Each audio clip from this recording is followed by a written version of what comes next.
Hi everyone, Bruce here at eTrailer.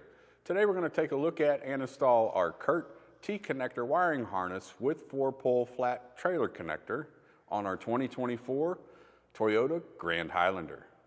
So what the 4-pole wiring actually does, it sends our signals if we've got a utility trailer hooked up. It will give you brake lights on your trailer, turn signals, hazards as we got here, or if you've got a bike rack like we have here that does have the lights on it, you can plug those in and you can have your lights functioning on whatever you do have connect to your receiver. Now the way this does connect, you're going to have, if you've got a utility trailer or a bike rack with lighting on it, you're going to have a 4-way plug. And all you do is take that 4-way plug and connect it to our 4-way that's connected to the vehicle. Plug this back in and our lights on whatever we are connected to will be working. Taking a little closer look at the wiring here, it's just going to hang here and it's got a nice little loop here that connects it to so it doesn't flop around. But when you are going to connect it, you just leave it here, and whatever connector you have to, whether you're towing a trailer or you do have a bicycle rack or cargo carrier with lighting on them, you're just going to plug that right in. As far as the installation goes, it's actually really easy. There's no splicing into factory wiring because this particular vehicle, it's plug and play. It's already got plugs that are factory plugs. You're just going to plug right into them. Now, if you don't want to try this on your own, check out our dealer locator on etrailer.com. But if you do want to go ahead and do it yourself, stick around. I'll show you how. Our first step for the wiring is to go ahead and run a power wire up to the engine compartment where the battery's at. And we did that, and we're just going to overview this for you. So this is our wire going up to our battery. You notice it goes up. Now when you're doing this, just make sure you're away from any heat sources and anything that may pinch the wire.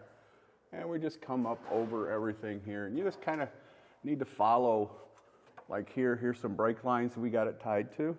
Once we get here, you're just, this underbelly here, we just went straight across and kept coming. And if we look right in here, you can see it following these lines straight up to the engine compartment. We do need to have access to the driver's side passenger door over here, the rear door, and you're going to want to lay your seat down.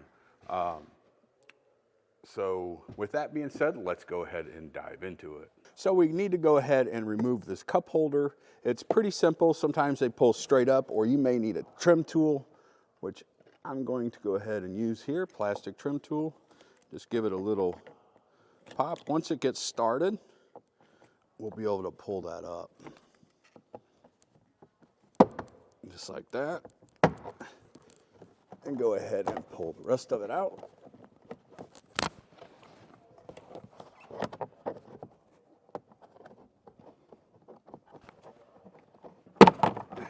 Like that, and go ahead and set that aside.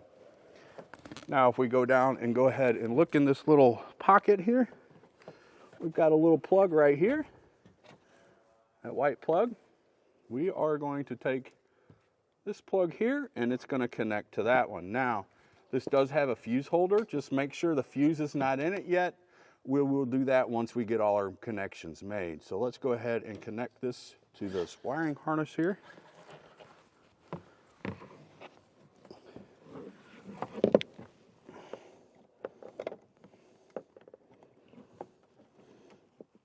Go ahead and push it until it clicks. Give it a little tug and we're good there. All right, we've got some double sticky tape here. We're going to go ahead and peel that off and put it on the back of the module.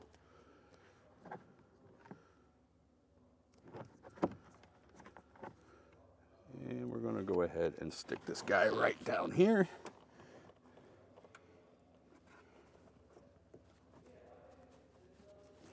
And we'll go ahead and run a little screw in it just to be safe so it doesn't start rattling around.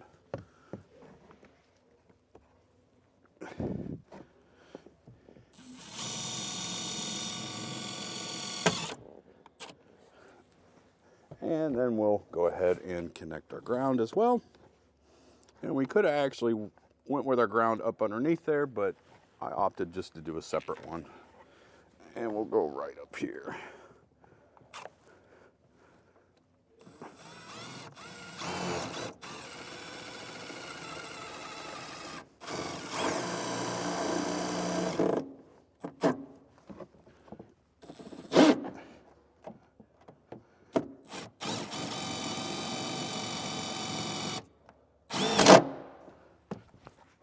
Just like that.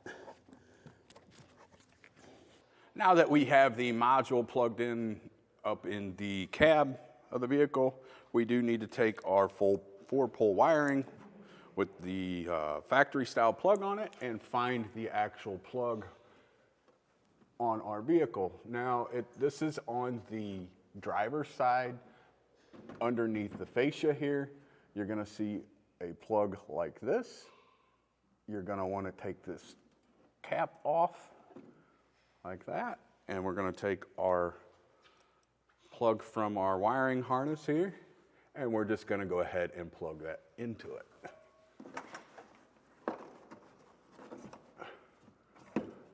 So all you gotta do is go ahead and plug that plug in and make sure it snaps and you got a good connection, and then you're just gonna run it right over the top through here, and we're gonna let it lay right like that. There's a little cover that we'll put on there, and it will actually hold it down right here.